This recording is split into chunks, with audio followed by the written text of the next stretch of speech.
Radio JCOM. Hi, this is Ken Bruce from BBC Radio 2. You're listening to Radio JCOM in Leeds. Hello and welcome again to Rambling with Bob. You're listening to Radio JCOM, broadcasting on www.radiojcom.com and also on YouTube. And in the studio today I've got my good friend Diane Saunders. Welcome, Diane. This is going to be the last programme of 2019. Is it? It certainly How exciting. is. So, there we are. So let's make the most of it. We've got loads and loads of things on the table, so our apologies if you can hear rustling and shuffling, because it's all our papers being moved around. Now, today, let's start first of all off. As we speak, it's Thursday, the 12th of December. A very special day in my life. Well, we'll come to that in a minute, but today is voting day, and what can I say? You haven't voted yet, and No. I haven't. We're going from the studio to vote. I'm not going to ask you who, what, why, or where. I'm still undecided. Are you? Oh, well, I know exactly what I'm going to do, which probably gives a clue. But another great day today. It's your daughter's big birthday. It certainly is. My younger daughter is 50 today. Wonderful. And, you know those, we all have, all of us who are parents have got those days in our lives that we can touch. Yes. We can almost touch it. And by this time, Malka would have been about 3 hours. 3 or 4 hours Right, old. okay. And from the moment she was born, she was totally different to Raina. And when you have two children, you think they're all going to be the same, and they're not. Yeah. So happy birthday, Malka. Happy birthday, Malka. But just going back to the elections, Yes. I've got a little thing here. It's a bit depressing, isn't it? Yeah. If, as predicted by last week's YouGov poll, Dennis Skinner loses in Bolsover, he will finally be making good a 50-year-old promise. When Skinner was elected in 1970, he said he would retire at 65, so as not to take another man's job. Oh, God bless him. Yes. Bless him, Dennis Skinner is now 87. I know. So all those Yes. people whose jobs he's taken, Yeah. what can we say? Well, just that yet another politician hasn't kept to their word. What a shock horror. What a surprise. There we are. I thought you'd like that little Yeah. snippet. And actually, if he doesn't get re-elected, then he will be denied the opportunity to be the father of the house, which would be his, because he will have been the longest standing MP. And Ken Clarke has just stood down from Parliament, and he has had that privilege. And now the next one was Dennis Skinner. Okay, let's move on. What have you got to start with? Well, then? lots and lots of stories. I can see that. So you have too. But we've linked up 4 about young people, because one thing for sure, whatever happens today, it is the world for the young people. And young people are more aware than ever about the future and what they should be doing. And I was really struck by a young man called Henry Scott, because he's only 18, and he announced, I'll just read the opening paragraph, when I announced my candidacy to stand for MP for Leighton and Wandsworth, my friends were not really surprised. They said, that's so you, because on the face of it, it's a crazy idea. So this young man of 18 is standing as an independent, and what an amazing thing to do. He doesn't think he's going to be elected, but you know what? Good on him. Good on him. Well, yes, absolutely. It shows for the future as well. So maybe one day he will be elected. Probably so. Yeah. And again, another child prodigy. I don't know if you read the story of the young boy, the 9-year-old boy in Belgium, who was on track to become the world's youngest university graduate, has ended his studies at Eindhoven's University. Apparently, he wanted to complete a bachelor's degree in engineering before he turned 10, but on Monday the university told him there were too many exams to take before his birthday on the 26th of December. His parents disagreed and halted his studies. And you wonder what was in it for the university to say that. If he was too many, he would have come to the end himself. Yes. Interesting. Yeah. Probably their insurance and duty of care. May well have been their insurance told them they couldn't do it. Possibly. You know? Who knows what? I don't know, but again, young people. But what an ambition to be Absolutely. Well, he certainly lived the ambition himself. He didn't get it from his parents, did he? No. I just wonder, well, I certainly didn't have ambition like that when I was 9 or 18. No. But on another... Probably playing with your dollies? Well, I was doing a lot of other things, honestly, doing that. Yeah. And another question, another subject about English O level and English A level. I love English. Yes. That was my subject, okay. and I love everything about it. And apparently, English is now so dull that they have decided that the class size, well, not decided, but the class sizes have reduced from 15 to 20 to 4 to 8 students, one teacher said. Mm-hmm. And literature numbers have collapsed into single figures.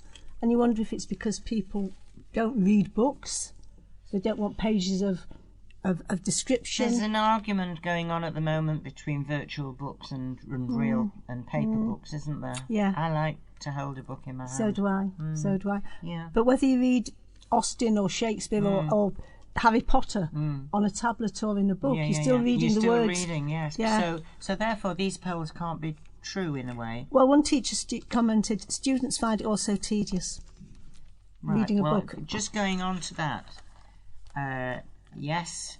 Guess what the book of the decade is? Oh, no. Now then, we haven't got time to think about it. No idea. No idea. Would you be surprised if it was 50 Shades of Grey? Oh. Is that on sales? Is that based on sales? Yes, bestsellers. Yeah. Bestsellers. But number 2 is the next one. 50 Shades Darker. Number 3 is also 50 Shades. Number 4 is Jamie's 30-minute meals. And number 5 is When We Come to Harry Potter. Really? Well, I haven't read any of those books. No, so I can't comment. I'm looking down this list, and there's none that I have read, or some of them I don't even know the titles. So these are the best sellers. So I don't, these lists. You could argue, couldn't you, that if 50 Shades of Grey gives somebody the desire to read, and out of the 1,000 women or men who've read 50 Shades, 20 or 30 go on to read other books, it's worth doing. But they go on to the next. I don't know. Ellen Oliphant, that's a great book. I've read that one. Yeah. So. And I've read The Help. But it's quite. I've read a few of these. Well, yeah, but they're quite way down, aren't they? Interesting, because when you get to the second 10, David Walliams, aren't they going to be children's books? Yes. And then you've got Stieg Larsson.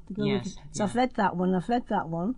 Well, listen. And I've read Ellen Oliphant, and I've read The Help by Kathleen and Me Before You, so I have read a few of them. But they're all in the bottom half of it. Yes, so there we are. So that says, does it say a lot about us in general, or that, you know what, if, as you say, if people read other books on iPads or Kindles or whatever, it's really not a true thing about what people are reading, is it? I don't know, because there was a spike in e-books and Kindles when they first came out, and everybody was afraid that would be the end of the bookshop. But actually, that spike dropped, and more people are reading books. Charity, I don't know where you buy your books, Barbara, but I buy mine from charity shops. I'm using the library a lot, I have to say, because I pass by and I'm just using it, and then people say, "Oh, have you read this? I'll lend you my book," or and I go to the centre and there's you can take a book out and bring it back. So there's all different places I read. So the answer to one of the questions is no, I don't buy books, but I read a lot. I buy from charity shops. Yes, I've done that as well, and taken them back when I've read them. Yeah, because mostly you can in charity shops buy many new books. Yes, I've done that. Yeah, but what kind of books do you like? I like thrillers. Me too. I love thrillers. I go for thrillers, detectives. Yeah. Yes, I like them. Although I have to say my concentration's not been brilliant recently. No, but okay. I love that sort of thing. Yes, me too. Something that takes you away from everything. Yeah, me too. At the moment, I'm reading a Jack Reacher, Lee Child book. Oh yeah. So yeah. I love Jack Reacher. It was a shame when the cast. Goodness me! I couldn't see Jack Reacher in. What was his name? I forgotten his name now. So You've caught me off. I know, me too. It will come to Jack me. Reach, 6 foot wide, 7 foot tall. Anyway. Yeah. Okay, well, so what's your next story? Oh, me again, not you. Right, okay. There's a wonderful story here about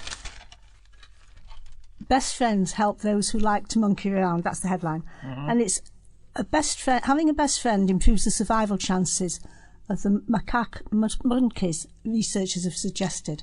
And it seems that after so many years of research, they've discovered that people who've got best friends live longer. Well, I didn't think they needed to do that research, because I think it's patently obvious that those of us who've got friends that we rely upon are more likely to have satisfying... Don't you find that all these surveys and researches... Yeah. We know the answer, and they cost millions of pounds. Yeah.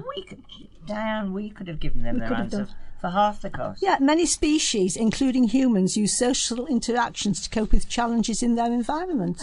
Fancy that? No. Who'd have thought it? Do you know what? I would never have known if it hadn't been their imprint. I know. And the other story linked to this is about people who found the meaning in life are happier and healthier. And that again goes with having a value to yourself, and as having a friend or being a friend, that gives you a value in itself, doesn't it? Absolutely. And people have got a lot of money to do the research. How do we do that, Barbara? How do we get the money to do the research? Well, this is also, but talking about these values and things, I've got a thing here and it says, if you think it's good manners to give up your seat for a lady on public transport, then you were probably born before 1981. I'm not sure that's quite fair, because I know quite a few younger people who've given up their seats or even opened a door or stood aside for me to go past. So outdated polite behaviour at the moment is pulling out a chair for someone else to sit down, ladies first, offering to take someone's coat, elbows off the dinner table, saying bless you when you sneeze, or someone else sneeze, I should say, putting a knife and fork together when you've finished your meal. Interesting. Who's decided they're outdated? Well, that's a good question. Who's the arbiter of outdatedness? It's one of those surveys. Yeah. So, and pet peeves: littering, playing music too loudly, talking too loudly on a bus or a train, using a mobile at a table. Oh, that does annoy me, yes. Reading other people's phone messages. How do you get near enough to that? Manspreading on public transport. Now, that's a new one, isn't it? That's come up quite recently as well, and quite a lot. So, looking at your phone while you're talking to somebody else, that's the epitome of rudeness, I think. I think it's really interesting, because I think that sort of multitasking, doing two things at once, and one of them looking at the phone, I think it's very modern. It's how young people work. Yeah, I'm sure it is. It feels a sign of listening to what I'm saying. So we were born before 1981. It's annoying us. Yeah. Well, there are lots of things that annoy me, but yes, you're right. And it's those small personal courtesies. Yes. I think that can be... and I think that word you've just used, courtesy, is a wonderful word. Yeah. And long may it rain, actually. Yeah, just have the courtesy of that. Absolutely. Yeah. Absolutely. Okay, so we're going to have a little break now, and in honour of your daughter's 50th birthday, we're going to play the record that was number one 50 years ago today. Excellent.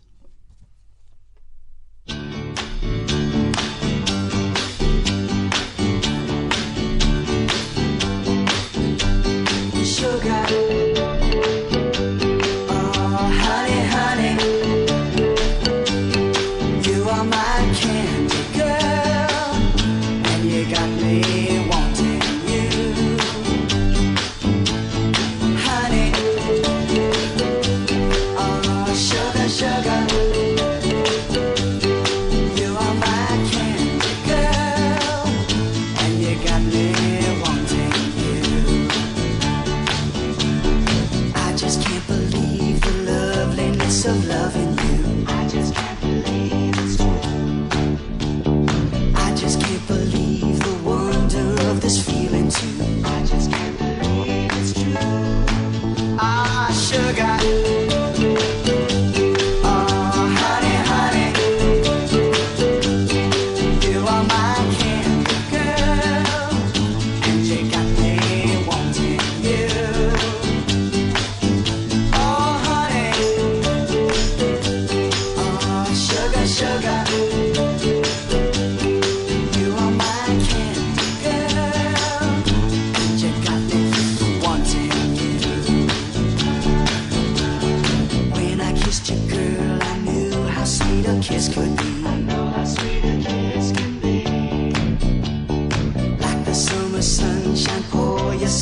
sweetness over me. Pour your sweetness over me. Oh, sugar, sugar on me, honey.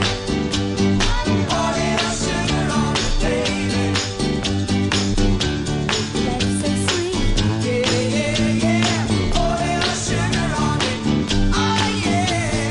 Pour your sugar on me, honey.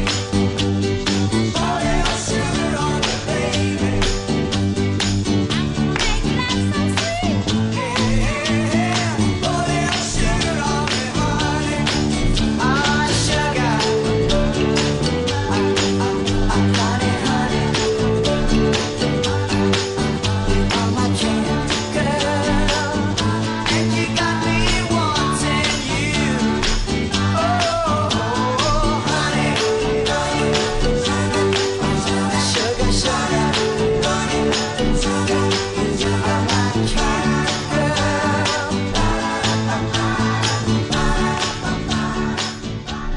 Especially for your daughter, Sugar Sugar by the Archers. Yes. Number 1, 50 years ago today. My sweetie Malka, yes. Right. Happy birthday, Mark. Okay, let's have something a little bit funny at the moment. Don't know whether our listeners have heard of this, but you hadn't. No, I haven't. I'm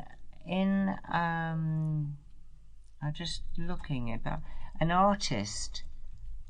Can you imagine sticking a banana to a wall and calling that art?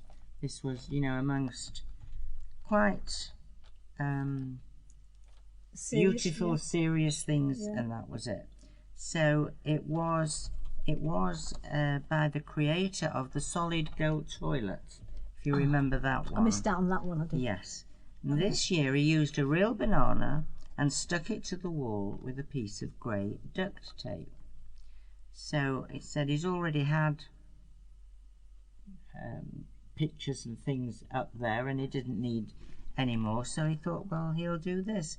And it was supposed to be up for sale, actually. Can you imagine anybody sort of wanting to do it? And anybody wanting to buy a rotting banana stuck to a wall with a piece of tape? It didn't rot down because there was a sequel to this, because somebody came up, pulled it off the wall and ate it. So that was the sequel to that. How fabulous. So, but I thought maybe a banana would be a good contribution. I'm not sure it should be full of paintings as well. So, mentality or what? Well, I don't know, because I don't pretend to be an expert on art or even art. And I've never had the sort of lessons I would love to have had to understand how to appreciate art. But I'm not sure that a banana on a wall with a piece of duct tape. Well, I suppose they would say anything is art if you consider it to be. That is true. But what happens is it rots. I mean, I know this one didn't get to rot. Well, it didn't, you see, so there we are. But I mean, that would be the question, what happens when it rots. But talking about food... Yes, go on. There is a move about to tell people how much exercise they need to do to burn off food. Did you hear about that story? Yeah. So you get some food or drink, and for example, you get a pizza. An average bowl of cereal contains approximately 172 calories, which to burn off requires 31 minutes of walking, or 16 minutes walking at a higher rate. Yes. A morning coffee, such as medium mocha, provides around 290 calories. But I wonder, and are they taking into account the calories you need just to keep living? So are they saying you have to exercise to take every calorie that you eat off your to balance it up? Yeah. So you end up with no calories at the end of the day. Because I thought we needed however many calories a day just to keep our bodies going. Well, yes, I suppose so, but I've also got something in front of me here with all the calories that you need. And it's actually talking about Christmas Day lunch. Yeah. And starting off with the coffee or Bucks Fizz, and whatever you have for the meal, everything, the roast potatoes, the stuffing, or whatever people do, Christmas cake, and the whole caboodle. And I think if you read through all the calories you need to spend on eating all these, that takes more than a day. So I think you should give up Christmas dinner then. Well, it doesn't make any sense, It does doesn't, does it? I mean, not with our experience in the world of having a big meal and feeling a bit bloated. Yeah. But that's it. Yeah. A couple of days later, you feel okay again. For instance, a little thing, a heaped tablespoon of brandy butter. Exercise needed is walking for 41 minutes. Oh, it's nonsense. So, when you've had your Christmas pud with your brandy butter on...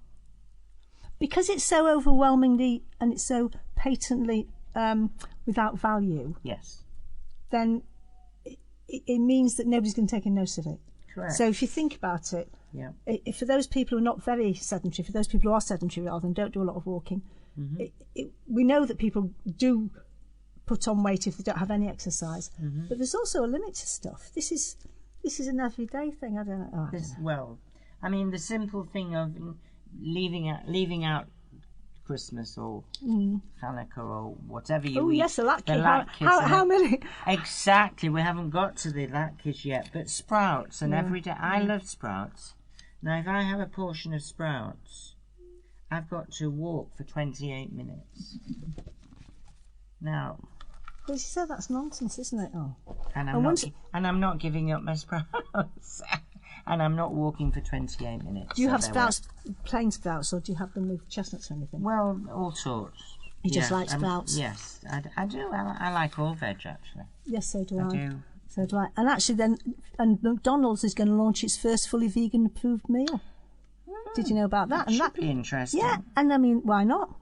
They're looking for every market, aren't they? And vegan is a growing market. It certainly is. I have a granddaughter who's vegan, a stepson who's vegan, a great niece who's vegan. Yeah. And they have delicious meals. Yeah.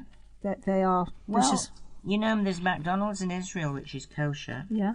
So, Well, I think it's ridiculous. Yeah. I mean, I've heard somebody say, that it must be tasteless. Vegan food is tasteless. But their meat is tasteless if you put nothing on it. exactly, everything's tasteless if you don't exactly, season it. Exactly. And season it correctly. Yeah. Yeah. So, yes. one of the biggest stories of the week was about that awful, awful volcanic eruption Yeah, in in New Zealand. yes. That was just... And I don't think they've got there yet to see exactly how many people have died or taken, whoever perished away. And they're going back. Is it tomorrow they're going back onto the island? Yeah. And scientists aren't sure if it's safe for them to go back. Exactly.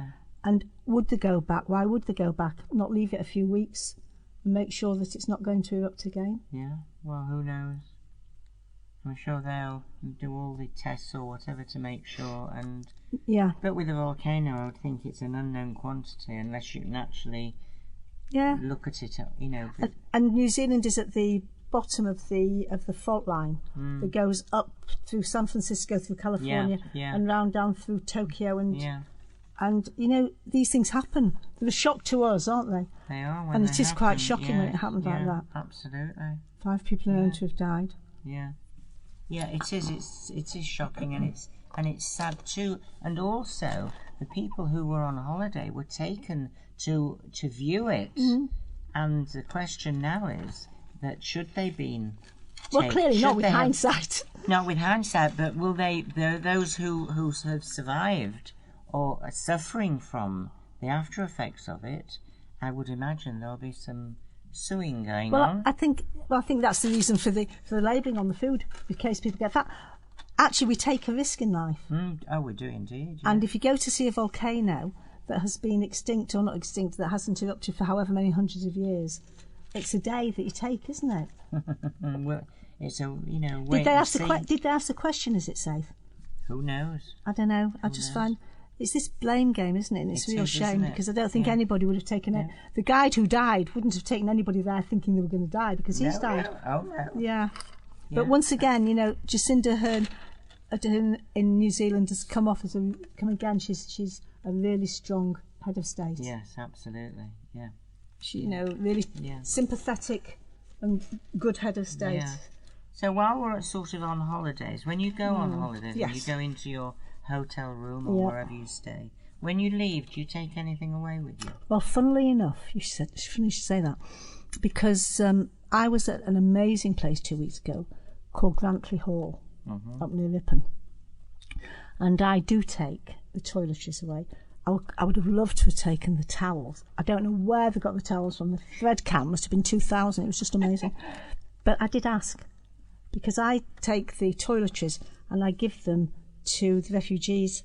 I give them to an organisation. Right. Because a lot of people who are on the streets don't have soap and don't have shampoo. Oh, well done, Diane. So, and it's not just me, lots of others do it, but it seems a really good and easy way of doing things. So all my family, when they go away, they come back with bottles of things. Yeah. Because if you're on the streets and you can't imagine it, where do you get your soap and your shampoo? No, this is true. You might get the chance to have a wash. Very true. And in this beautiful place, as you may imagine, the toiletries were amazing. And I didn't just want to swipe them all because there's so many of them. So I went and said to reception, and I give them to Women's Aid as well, because for women who are going into Women's Aid, it's a luxury. And they were lovely, and they said, yeah. I mean, I thought they might say have some more, but they didn't. But I did take. Yes, I do. Well, the thing is now that there is an argument going on at the moment in the paper about these taking things, and the argument is, well, you've paid for them when you pay for your room, etc. You know, they put that into the reckoning when they charge the room, and also certainly Granley Hall they do.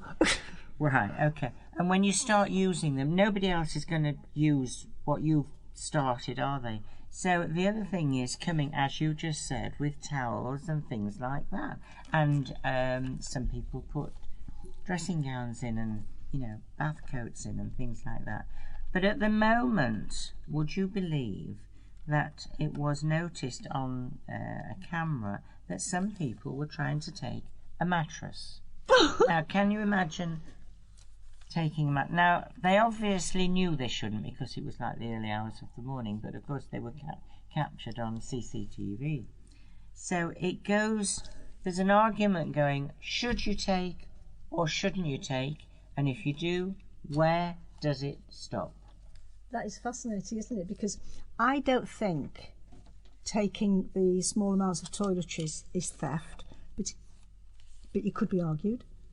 And if you take something that is somewhere else, it is generally. But you've paid theft. for. But as you say, this is the argument. But increasingly, especially the low-budget hotels, don't have anything like that. They just have soap on the wall. They have a big canister of soap on the wall, and you don't have things, and that also makes sense. I can see why they would do that as well. Yeah.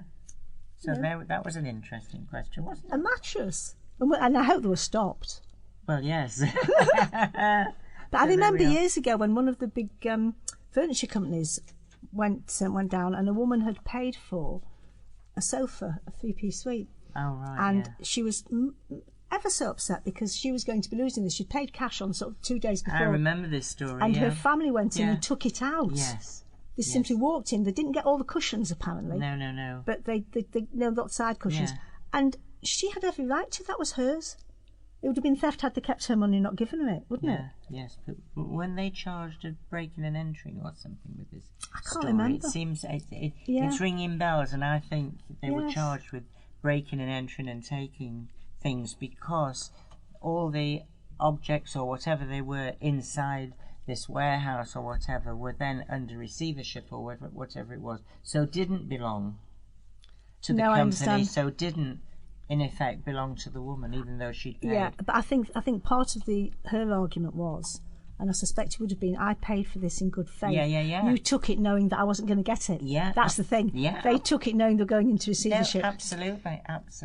You'd like to think that the judge would fine for the family, wouldn't you? Absolutely. But taking out, and they're so expensive, these mattresses, aren't they?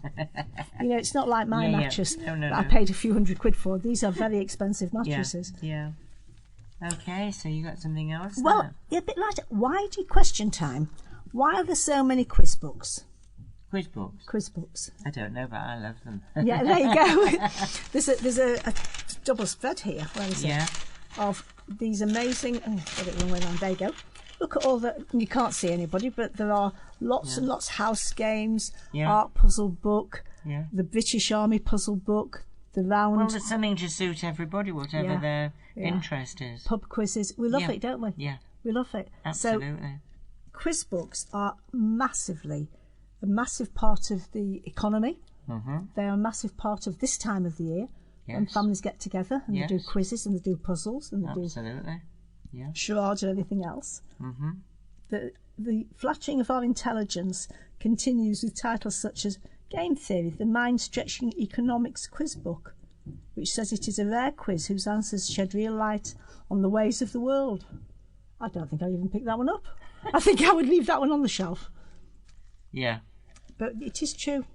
And there's a few quizzes, there's a few brain teasers. No, there's always something. And quizzes and detective stories. Yes, I like yes. that. Yeah, yeah.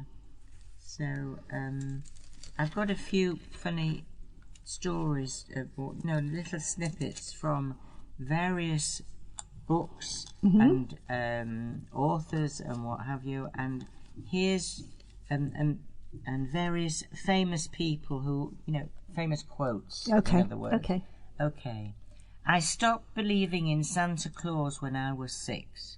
Mother took me to see him in a department store, and he asked me for my autograph. That was Shirley Temple. Oh, brilliant. That was that one. And there was another one here, and it says, at the evening service tonight, the sermon topic will be, what is hell? Come early and listen to our choir practice. Right, yes. So, Dorothy Parker. Now this is, I apologise if I upset anybody with this one. If all the girls who attended the Yale prom were laid end to end, I wouldn't be a bit surprised. Groucho Marx, now he had quite a few sayings. I've had a perfectly wonderful evening, but this wasn't it. Yes. And I always say this, if at first you don't succeed, the hell with it. I always say give up. Do you? Yes. Well, good for you. I don't mean it, but Yeah. I always say if at first you don't succeed. So I think those sayings and those little quotes are. yeah, I've got quite a few. They here, but it make would take people too long. smile. They make Yes, people smile, yeah, don't absolutely. they? Yeah, Because it sort of encapsulates what we think. absolutely. I'll bring them up again, but they're not time strapped, so it doesn't have to be today. Exactly. Okay, so what else have you got down? Well, I've got an interesting story that's not very funny, but there's a guy called Joe Usalis, who is now 68, was a Falklands veteran, and he was forced to leave the Royal Navy because of his sexuality, and he had lost his long service award and his good conduct award, and he had them confiscated because he was gay. And this is almost unbelievable, isn't it, that it would have You happened? mean in this day and age? Yes. Really? And this year he's just had the confiscated medals back. He's 68 years old. And what does it say about us? What does it say about... how long ago was it? Well, he's only 68 now and he fought in the Falklands War. Yeah, well, it's passed quite a few years ago now, and there was a system whereby you were not accepted in those days. But they did accept them, didn't they? But can you imagine what he went through if other of the armed forces knew he was gay? I mean, these things, they happened in those days, Diane. Oh, I know. I remember. So I remember when homosexuality was decriminalised in 1967. Roy Jenkins. It never made sense to me anyway, because I'm of the opinion I'm not gay, and if people want to be gay, it's up to them. I don't have to have a gay marriage, but if you want to, off you go. I don't understand people's criticism. I'll never understand why people are so hostile to gay people.